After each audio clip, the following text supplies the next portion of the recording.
제가 지난주에 우리 그 동기 목사님을 만났어요. 그래가지고 이제 식사를 같이 하는데, 이제 목사님한테 제가 얘기를 했어요. 목사님, 저보다 한 살 많거든요. 목사님, 저희 다음 달에 말씀 사경회를 하는데 강사로 우리 김동호 목사님 오십니다. 이랬더니 목사님이 그러더라고요. 아, 그래? 그럼 나도 갈게. 그러더라고요. 제가 5명을 초청한 게 제 목표거든요. 근데 벌써 1명이 이루어졌어요. 제가 오라고 하지 않았거든요. 근데 본인이 온다고. 그래서 이제 그러더라고요. 아, 그럼 내가 목사님 저녁을 사면 안 될까? 그러더라고요. 그래서, 아, 그건 좀 이제 우리 이제 모임이 있어서 조금 어려울 것 같고, 이제 그에 말씀드렸습니다. 그런데 목사님이 그날 뭐 스케줄이 있다라는 거예요. 뭐 스케줄이 있는데 그 스케줄 포기하고 오겠다. 이렇게 이야기를 하시더라고요. 이제 목사님을 아시는 분들은 이제 오는 거죠. 근데 참 주위에 이렇게 얘기를 해보면 목사님 참 좋아하시는 분들이 많습니다. 그리고 목사님 그 유튜버 구독자가 35만 명입니다.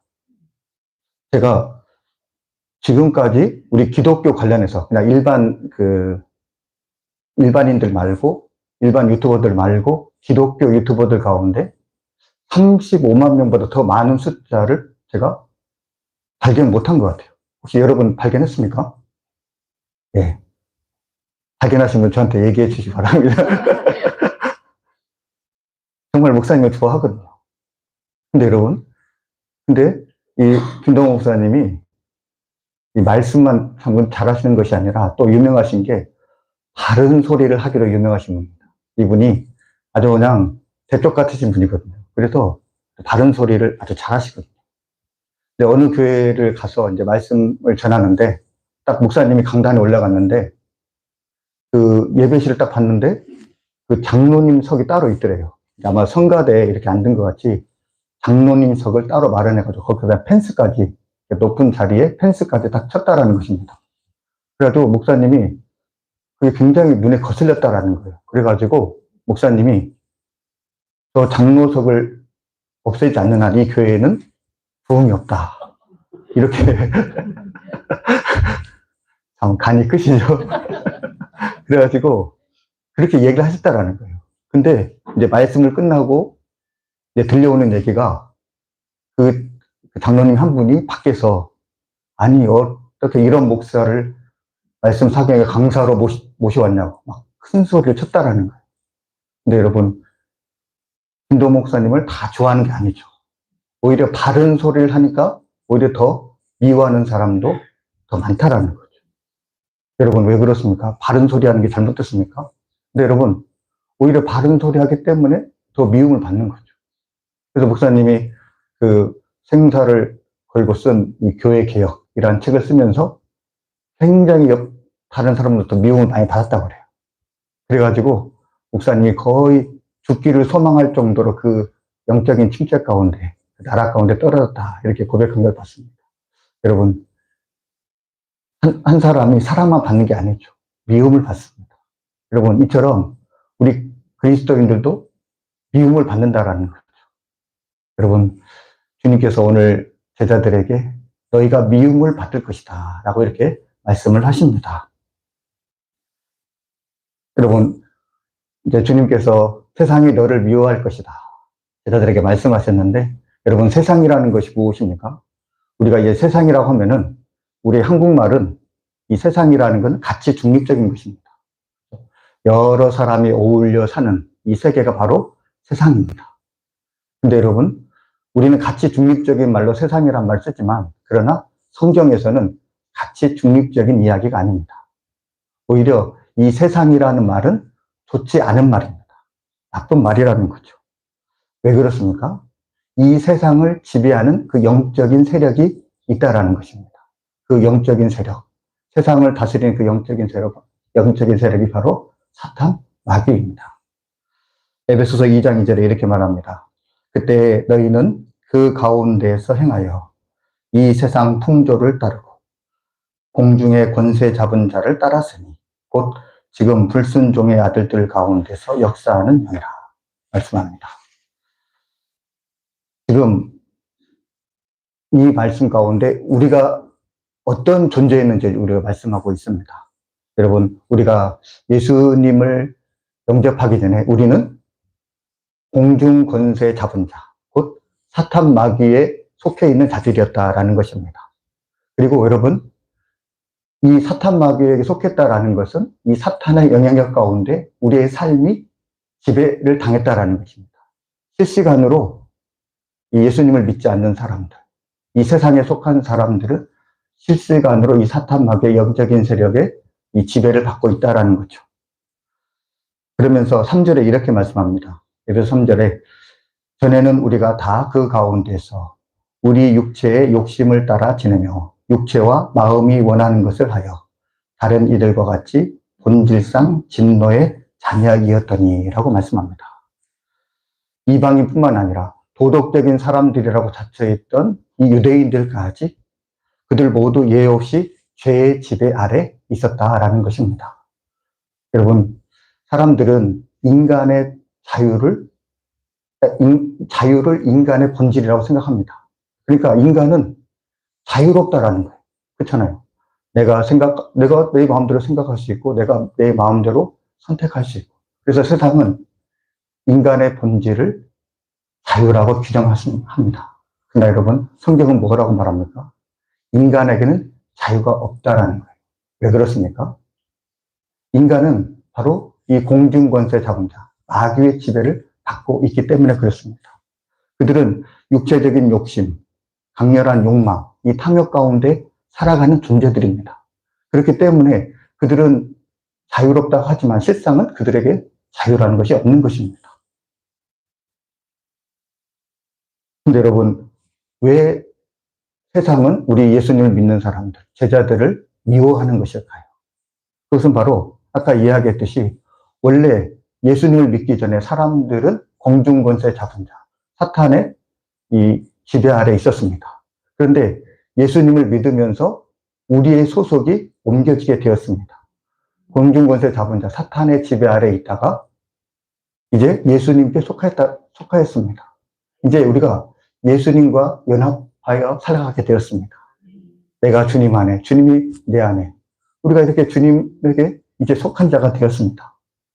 여러분, 공중권세 잡은 자, 사탄의 입장에서는 어떨까요? 쉽게 얘기해서 내 것을 빼앗기고 말았습니다. 그럼 여러분 어떻겠습니까? 내 것을 빼앗겼으니 내 것을 빼앗았던 자, 예수님이 너무나 미운 거죠. 그리고 우리 또한 이제 미운 것입니다. 그래서 여러분, 세상은 그래서 우리를 미워하는 것입니다. 마태복음 10장 34절에서 36절에 이렇게 말씀합니다. 내가 세상에 화평을 주러 온 줄로 생각하지 말라. 화평이 아니요 검을 주러 왔노라. 내가 온 것은 사람이 그 아버지와 딸이 어머니와 며느리가 시어머니와 불의하게 하려 함이니 사람의 원수가 자기 집안 식구이리라 말씀합니다. 여러분, 주님께서 이 세상에 화평이 아니라 검을 주러 왔다라는 것입니다. 검을 주러 왔다라는 게 무엇입니까? 사람들에게 복음이 들어갔을 때 어떠한 일이 일어나는가를 말씀해 주고 있습니다. 복음은 필연적으로 사람들을 갈라놓는다라는 거죠. 어떻게 갈라놓습니까? 공중권세에 잡힌 사람과 그리고 예수님께 속한 사람, 이 두 부리로 갈라놓는다라는 거죠. 예수님을 믿기 전에는 서로 그냥 화합을 했습니다. 그냥 섞여 살았습니다. 그런데 복음을 받아들이는 순간, 예수님이 내 안에 오시는 그 순간부터는 이 세상과 타협하며 살 수가 없는 것입니다. 그런데 여러분, 그래서 우리가 이제 세상과 분리되어 예수님과 딱 하며 살아가는 거죠. 그런데 세상은 어떻습니까? 자기들과 생각이 맞지 않고 자기들과 반대 방향으로 가는 이 그리스도인들을 미워하고 싫어하는 것입니다. 그래서 그리스도인들을 박해하는 것입니다. 사도들이 당시 예수님을 전하다가 예수님을 전한다는 이유로 이제 산에 들린 공회에 끌려갔습니다. 그리고 그들이 이제 매를 맞았습니다. 그들이 사형 선고 직전까지 갔습니다. 그런데 이 가말리엘의 중재로 이제 그들이 이제 사형까지는 가지 않고 매질을 당한 다음에 풀려났습니다. 그러면서 이 사도행전 5장 41절과 47절에 이렇게 말씀합니다. 사도들은 그 이름을 위하여 능욕받는 일에 합당한 자로 여기심을 기뻐하면서 공회 앞을 떠나니라. 그들이 날마다 성전에 있든지 집에 있든지 예수는 그리스도라 가르치기와 전도하기를 그치지 아니하니라. 지금 제자들이 이 사나들린 공회, 이 이스라엘 종교 지도자들에게 탄압을 받습니다.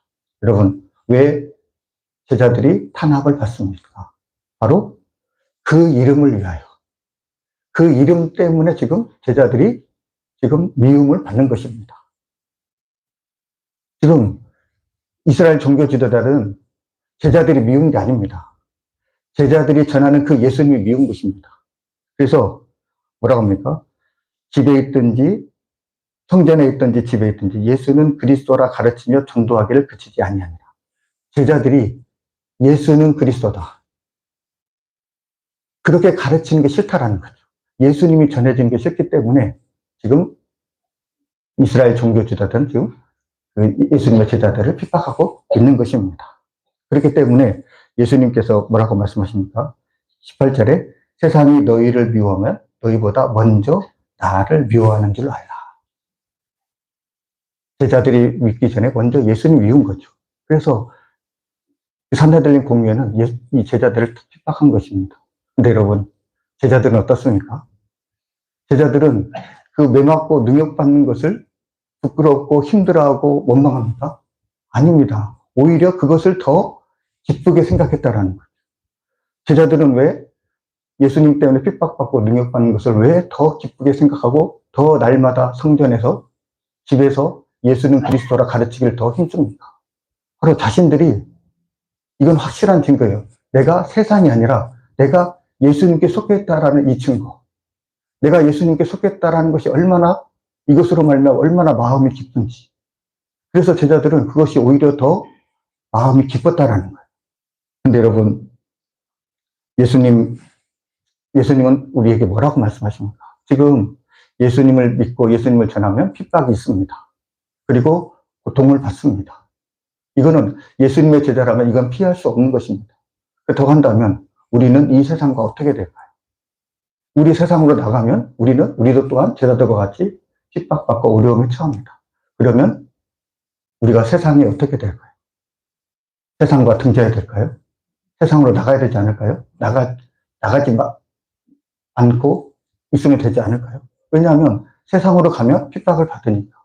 오히려 우리의 안전을 위해서는 세상과 등지는 게 더 우리의 평안을 지키는 것이 아닐까요? 그러나 여러분, 예수님은 우리를 세상 가운데로 파송하셨다라는 것입니다. 마태복음 10장 16절에 보라, 내가 너희를 보냄이 양을 이리 가운데 보냄과 같도다. 양 같은 우리를 이리 가운데 세상 가운데 보냈다라는 거죠. 그러면서 주님은 이렇게 말씀하십니다. 너희는 세상의 빛이라. 너희는 세상의 소금이다. 여러분, 주님은 우리를 너희는 교회의 빛이다. 너희는 교회의 소금이다. 그렇게 말하지 않고 너희는 세상의 빛이다. 너희는 세상의 소금이다라는 거죠. 주님께서 지금 우리를 지금 세상에 파송하시는 것입니다. 그러면서 마태복음 5장 16절에 이렇게 말씀합니다. 이같이 너희 빛이 사람 앞에 비치게 하여 그들로 너희 착한 행실을 보고 하늘에 계신 너희 아버지께 영광을 돌리게 하라. 여러분, 세상에다가 너희의 빛을 비추고 세상 사람들로 하여금 하나님께 영광을 올리게 하라. 이렇게 주님께서 말씀하고 있다라는 것입니다.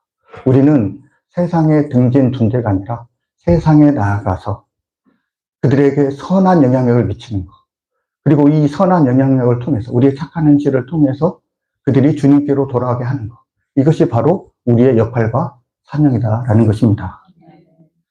여러분, 우리는 예수님의 비유처럼 정말 이리 때 가운데 가는 양과 같은 그런 어떤 연약한 존재들입니다. 그렇죠. 여러분, 세상의 핍박과 세상의 그 환란을 우리가 어떻게 이겨낼 수가 있겠습니까? 근데 여러분, 주님은 우리만 내보내지 않았습니다. 세상 가운데 나아가는 우리와 주님께서 함께 하겠다고 약속해 주셨습니다. 마태복음 28장에 내가 세상 끝날까지 너희와 항상 함께 있으리라. 말씀하셨습니다. 그리고 주님께서는 이 약속에 따라서 제자들에게 보혜사 성령을 보내주셨습니다. 성령께서는 양과 같은 정말 나약한 우리들을 붙들어 주시고 우리가 이 세상 가운데 나아가서 예수 그리스도의 증인으로 살 수 있도록 주님께서 우리를 도와주고 있다라는 것입니다. 여러분, 옛날 영화 중에 유명한 기독교 영화가 있습니다. 배너라는 영화가 있습니다. 아마 여러분 한번 보셨을 것입니다. 이 배너라는 영화 가운데 이 유다 배너가 그 이스라엘의 유력한 가문이잖아요. 근데 그가 이제 이 친구 메살라의 그 꾀임에 이 속임수에 넘어가서 그 가정이 이제 깨지고 납니다. 그리고 그 가정이 이제 몰락하고 납니다. 그리고 이제 유다 베너가 이제 노예로 팔리는 거죠. 그러면서 이제 그는 이제 노예로 팔려가지고 이제 그 노예의 그 갤리선에서 이 로마 군단의 배를 젓는 그런 이제 사건의 역할을 하게 되었습니다. 이 베너 유다가 이제 끌려갑니다. 끌려가는데 이제 나사렛 이제 그쯤에 갈 때에 이스라엘의 태양이 얼마나 뜨겁습니까? 이 태양 가운데 이 베너 유다가 며칠 동안 물을 못 마신 거예요. 그래서 거의 쓰러져 죽을 지경이 되었습니다.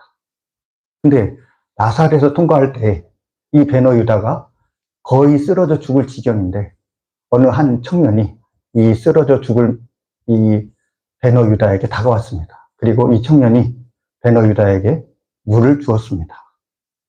이 로마 군단장이 그 청년을 제지했지만 그러나 그 청년은 그 로마의 군단장의 제지에도 불구하고 이 베너 유다에게 물을 주었습니다. 근데 여러분, 그 나사렛에서 그 베너 유다에게 물을 준 청년, 그 청년이 바로 예수 그리스도였습니다. 그게 이제 영화의 후반부에 나타나는 거죠. 근데 지금 예수님께서 이 베너 유다에게 냉수 한 그릇을 준 거죠. 근데 그 냉수 한 그릇을 받고 베너 유다가 다시 힘을 내고 다시 살 의지를 발견을 했습니다. 그 예수님의 그 신성 앞에 그가 살 의지가 다시 생긴 것입니다.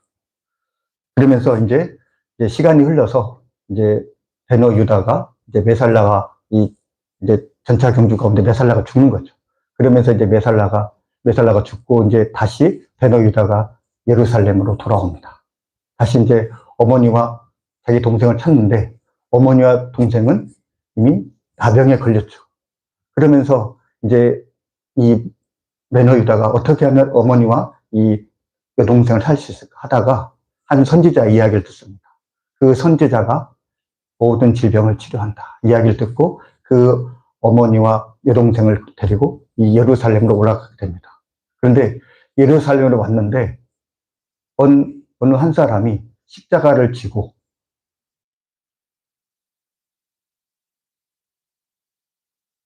어렵게 올라가는 겁니다. 근데 이 베너 유다가 이 십자가를 지고 가는 그 사람에게 물을 떠다 줍니다. 근데 그 베너 유다가 떠다 주었지만 그러나 예수님은 그것을 먹지 못합니다. 그런데 이제 베너 유다가 그 예수님의 십자가의 뒤를 따라서 이제 골고다 언덕으로 갑니다. 그러면서 예수님께서 마지막으로 십자가에 돌아가시면서 십자가 위에서 말씀하십니다. 아버지, 저들의 죄를 용서하여 주옵소서. 저들이 자기 하는 일을 알지 못합니다. 이렇게 이야기를 합니다. 평생 이 메살라라는 자기 이 적수에 대한 그 증오심, 그 복수심 가운데 살았던 이 베너 유다 마음 가운데 그 예수님의 그 용서해 달라는 그 마지막 그 기도가 이 베너 유다 마음 가운데 꽂혔습니다. 그러면서 그를 사로잡고 있던 그 증오와 그 미움 이런 것이 다 눈 녹듯 다 사라지고 말았습니다. 그러면서 자기 아내에게 이렇게 말합니다. 그분의 목소리가 내 손에서 칼을 떨어뜨리게 했어. 그 예수님의 그 용서가 그분의 목소리가 내 손에서 칼을 떨어뜨리게 했어. 라고 이렇게 이야기를 합니다. 마태복음 10장 42절에 이렇게 말씀합니다. 또 누구든지 제자의 이름으로 이 작은 자 중 하나에게 냉수 한 그릇이라도 주는 자는 내가 진실로 진실로 너에게로니 그 사람이 결단코 상을 잃지 아니하리라 하시니라. 여러분, 이스라엘은 아주 더운 나라입니다. 굉장히 더운 나라이고 갈증이 심합니다. 그 냉수 한 그릇 떠주는 거. 근데 뭐 그렇게 어려운 일은 아니죠. 어떻게 보면 작은 일입니다. 그리고 이 작은 자, 그냥 별 볼일 없는 그 사람에게 호의를 베푸는 거. 그렇게 어려운 일은 아니죠. 근데 여러분, 그냥 그 작은 호의, 그 냉수 한 그릇, 그것이 어떤 사람에게는 그것이 생명의 한 그릇이 될 수 있다는 것입니다. 바로 여러분, 나사렛 청년 예수께서 그 베너 유다에게 떠준 그 냉수 한 그릇, 그 한 그릇을 받고 베너 유다가 살 의지와 살 힘이 생긴 것입니다. 여러분, 또 베너 유다는 어떻습니까? 그 십자가의 골고다 길 가운데 쓰러져가는 그 예수님께 베너 유다는 냉수 한 그릇을 대접을 했습니다. 근데 여러분, 그 냉수 한 그릇, 비록 예수님은 그 냉수를 받지 못했지만, 그러나 그 냉수 한 그릇으로 말미암아 그것이 베너 유다의 가운데 갚아졌다라는 거죠. 돌아왔다라는 것입니다. 베너 유다가 그 마음 가운데 있는 증오심과 미움이 다 사라지고, 나중에 그 영화의 마지막에 그 십자가의 그 보혈의 피로 인해서 그 여동생과 그 어머니가 그 나병에서 깨끗이 고침을 받았다라는 것입니다. 어떻게 보면 미미한 선행인 것 같지만 하나님께서 그것을 통해서 역사하실 수 있다라는 것입니다. 카오스 이론이라는 것이 있습니다. 브라질에서 나비의 작은 날개짓 하나가 지구 반대편에서 폭풍을 일으킬 수 있다는 것입니다. 그러나 여러분, 그럼 여러분 문제 한번 내볼까요? 우리나라의 반대편이 어느 나라인지 아십니까? 네, 우리나라의 반대편이? 네, 맞습니다. 정확히 말하면 아르헨티나가, 그렇죠. 여러분, 브라질에서 우리나라 반대편, 아르헨티나, 브라질, 칠레, 여기서 한 그 나비의 날개짓이 우리나라의 폭풍이 된다라는 것입니다. 여러분, 하나님의 이 카오스 이론이 이렇다는 거예요. 일이 아니라 일이 100이 될 수 있고, 일이 1000이 될 수 있고, 일이 많이 될 수 있다라는 것입니다. 여러분, 이것이 바로 하나님의 원리다라는 거죠. 우리의 작은 선행 하나가, 여러분, 작은 선행이 아니라 그 작은 선행이 100이 될 수 있고, 1000이 될 수 있고, 많이 될 수 있다라는 것입니다. 하나님께서는 인간의 상식을 뛰어넘어서 역사하실 수 있다라는 것입니다. 말씀 사경회가 한 달 후면 있습니다. 여러분, 제가 주중에 이제 포스터를 이제 인쇄소에 전단지 포스터를 이제 인쇄소에 맡겼습니다. 그리고 이제 주중에 이제 그 전단지 포스터가 나올 예정입니다. 제가 이제 그 전단지가 나오면은 제가 그 전단지를 가지고 제 계획은 여기에 있는 상가들 있지 않습니까? 여기에 있는 이 상가들에 제가 그 전단지를 하나씩 주면서 우리 삼사랑교회에서 이런 말씀 사경을 합니다. 여러분 꼭 한번 와 주십시오. 라고 제가 이렇게 상가를 돌면서 이렇게 전달해 줄 예정입니다. 근데 여러분, 제가 그걸 전달해 줄 때 어떻습니까? 그 받은 사람들, 아마 대부분은 그것은 어떻게 보면 쓰레기일 따름이죠. 그냥 별 의미가 없습니다. 그러나 여러분, 제가 100장을 전달했을 때 그 100장 중에 99장은 쓰레기로 버려질지라도, 그러나 여러분, 그 중에 한 장은 어떤 사람에게는 생명의 복음이 될 수 있다는 것입니다. 어떤 사람은 그것이 복된 소식이 될 수 있다는 거죠. 죽어가는 생명까지도 살릴 수 있는 그러한 역사가 있을 수 있다는 것입니다. 왜 그렇습니까? 우리의 예수님의 제자들의 그 선행 가운데 바로 성령의 역사가 함께하기 때문에 그렇습니다. 오늘 말씀에서 예수님은 제자들에게 세상으로부터 미움을 받을 것이다 말씀하고 있습니다. 그리고 이 제자들이 받을 미움은 바로 예수님을 미워하는 그 예수님에 대한 미움에서부터 비롯될 것이라는 것을 말씀하고 있습니다. 그리스도인으로 살아가다 보면 어떻게 보면 미움은 좀 필수적으로 따라오는 그런 것이라 할 수가 있습니다. 근데 여러분, 그때 우리를 미워하는 세상을 향해서 우리가 어떻게 해야 됩니까? 우리가 세상과 등지는 것이 아니라 그 세상을 향해서 주님의 사랑과 주님의 복음을 증거하는 이 세상의 빛과 소금이 바로 우리의 역할과 우리의 삶이다라는 것입니다. 어떻게 보면 우리가 이 세상에서 할 수 있는 것은 작고 미약한 일일 것입니다. 그러나 여러분, 주님께서 이 오병이의 기적을 어떻게 일으키셨습니까? 5천 명을 어떻게 먹이셨습니까? 작은 아이에 보리떡 5개, 작은 생선 2마리. 그것을 통해서, 작은 것을 통해서 주님께서 5천 명을 먹이시는 그 역사를 이루셨습니다. 그렇기 때문에 여러분, 우리 그리스도인들이 이 세상에 나가서 행하는 그 선행이라는 것은 결코 작은 일이 아니다라는 거죠. 왜냐하면 그것이 주님의 손에 올려져 있기 때문에 그렇습니다. 2000년 전 여러분 골고다 언덕의 십자가에서 나사렛의 한 청년이 십자가에 죽었습니다. 어떻게 보면 참으로 불쌍한 죽음이죠. 그러나 여러분 2000년 전에 그 이름 모를 그 나사렛 청년의 죽음이 어떻습니까? 바로 모든 인류를 죄와 사망에서 건져내는 그런 의로운 죽음이 되었다라는 것입니다. 여러분 우리의 작은 달빛이 여러분 아무것도 아닌 것 같지만 그러나 하나님께서는 그것을 통해서 크게 역사하실 수 있다라는 것입니다. 사도 바울이 로마서 8장 17절에 말합니다. 우리가 그와 함께 영광을 받기 위하여 고난도 함께 받아야 할 것입니다. 여러분 우리가 영광을 받기 위해서 고난도 함께 받아야 된다라는 것입니다. 영광과 고난은 분리된 것이 아닙니다. 영광과 고난은 한 짝을 이루며 살고 있다라는 거죠. 여러분 우리가 세상에 핍박을 받을 때 오히려 여러분 기뻐하시고 여러분 오히려 담대하시기 바랍니다. 왜냐하면 주님께서 우리에게 주실 상이 크기 때문에 그렇습니다. 저와 여러분 이 세상에 빛이 되고 소금이 되어서 주님을 증거하는 또 저와 여러분이 되시길 주님의 이름으로 축복합니다. 기도하겠습니다. 주님 요한복음 말씀을 통해서 우리가 누구에게 속한 자인지 다시 한번 깨닫게 하시니 감사합니다. 우리는 본래 본질상 진노의 자녀였으나 주님의 전적인 은혜로 택함을 받아 이제는 세상이 아닌 예수 그리스도에게 속한 자가 되었습니다.